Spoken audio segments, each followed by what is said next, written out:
আমারে পাইয়া সরল কলি রে কেন এমন আঘাত দিলি কলিজার ভিতরে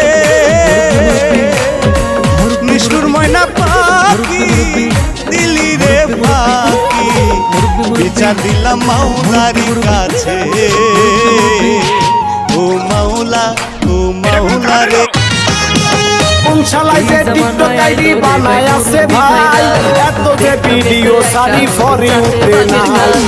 শালাই যে টিকটক আইডি বানায় আছে ভাই এত যে ভিডিও সারি ফরি উঠে নাই কেমন কইরা ভিডিও দিব শিখাইয়া দে নইলে আমায় ভাইরাল কইরা দে নইলে